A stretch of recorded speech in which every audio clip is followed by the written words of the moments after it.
All right, collective. So for this one, we're going to look at relationship energy.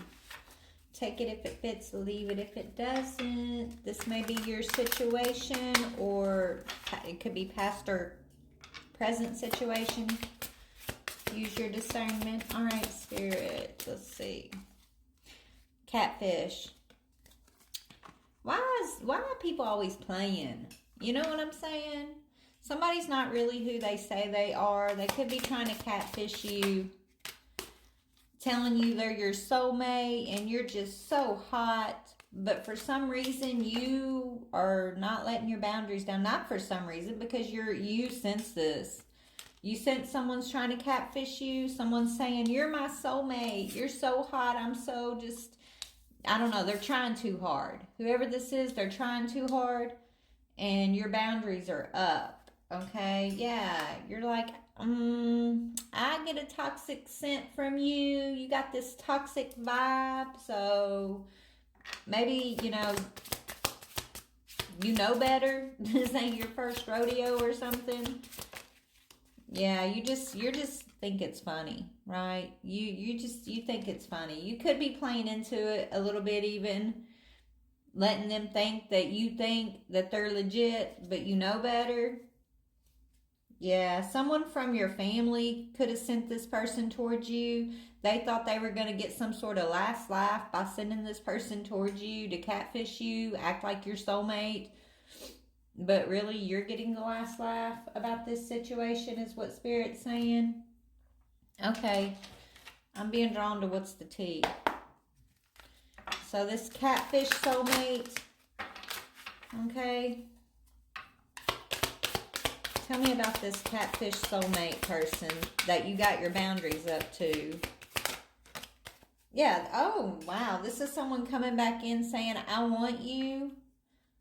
Or no, someone who wants you. Okay, so one of your exes, someone you share a family with, an ex of yours, is sending this person towards you because really they want you, but they can't have you because you've already moved on.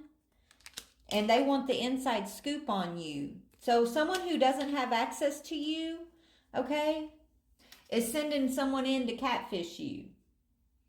They think it's ha ha he he funny. They're getting the last laugh here. What they're sending someone towards you to try to get an inside scoop on you because they can't, right? They really want you back, and that's why they're sending this person towards you. But see, they have no access because you've already moved on. You've said thank you next. I don't think so. They know your boundaries are strong. But they figure if they send someone towards you to pretend like your soulmate, to flatter you, right, that they're going to get through your defenses and get the inside scoop on you. They're wanting some information about you. Okay?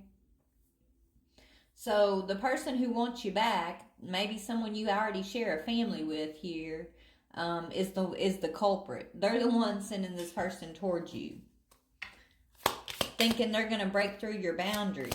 But you sense this. You already suss this, or you just don't trust something or somebody, and so you're just laughing at it. Like, if it's not you laughing, your spirit team's laughing. Somebody's laughing at this person. Okay, they think it's hilarious. Maybe it's your spirit team, your ancestors. Yeah, someone's just trying to come in, block your creativity. They're trying to steal your idea. They want the inside scoop. They want to know, like, why you think the way you think. They want to, this person's copying your work, trying to duplicate your work. Okay, so say you got a platform online or something, or you're doing something online. This person is trying to maybe steal your creativity and use it as their own, even, or give it to somebody else to use as their own creativity. This is someone who wants you back but can't have you. They're trying to bind you, yeah, with some romantic affair. They're sending in a catfish to pretend to be romantic. They could, yeah, to steal from you. Okay, they're trying to steal from you, but because they got rejected, and this person don't like to be rejected, okay? And so they're stalking you. You rejected them because you know they're toxic, and they're stalking you. They're not just stalking you, they're trying to steal your creativity. Let's see why you rejected them in the first place. I'm hearing because they're a loser. Obviously, they think they're so smart that they can get behind your spirit team, right? Like they can slip under your boundaries, slip under your defenses. That's why your spirit team's laughing at them. Okay? They're a thief. They're never going to be nothing but a thief, is what Spirit said. So tell me why you rejected this person who wants you back. Yeah, because this person doesn't take anything seriously. They just think that everything's a joke. All they do is live in the moment. They have no long-term plan. They don't see into the future, or they don't think about their actions. They don't think about the consequences before they act on things. They're just very reckless, very immature. They always just want to live in the moment. And so you don't have any time for this type of person anymore, right? Like, what else? Yeah, so you turned your back on them. You got shit to do. You got things to conquer. You got stuff you wanna build in this life, and this ain't the person to do it with, obviously.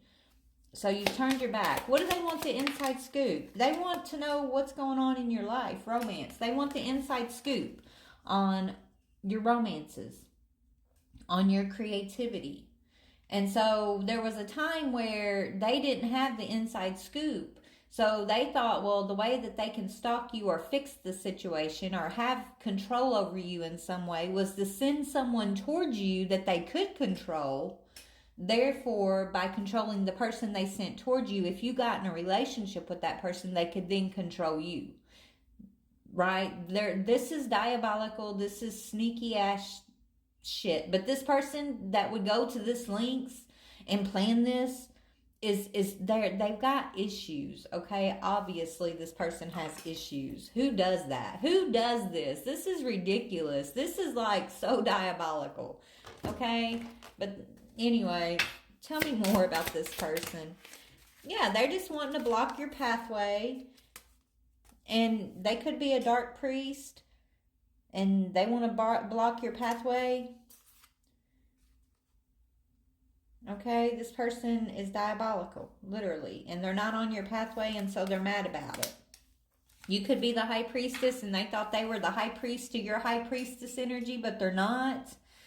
Okay, y'all come from two different worlds, literally. Y'all walk in different energy, okay? They're a thief, and you're a creator. There's a difference when you create something versus when you steal it from someone, okay? You're a creator, they're a thief, and that's the way it will always be, because this person, why? They live in the moment. They don't think about their consequences before they act. They take from people. They don't create, they take. They're a taker, not a giver, not a creator, and you're a creator. Yeah, they just want to be the rich guy. They want to be the rich guy on campus. See him pointing at the money, right? This guy, he's got money probably, or he's got some sort of stability, but it's because he's taken it from others, and there will be a price to pay. Maybe he hasn't had to pay the price for his thievery yet, but he should expect to. Yeah, you got blissful thoughts. You see behind the veil, and that is part of your job. And this person did voodoo and try to get you to trust somebody that they sent in to destroy your life. That's what happened. But you're a natural healer. You're a healer, and so you healed the destruction this person tried to send your way. You healed it before it took root. And this guy who's pointing at his money here, who thought he was on your pathway, who thought he was the high priest to your high priestess energy. What about this guy, Spirit? You turned your back on him? Yeah, he's obsessed. He's obsessed with manipulating you, okay?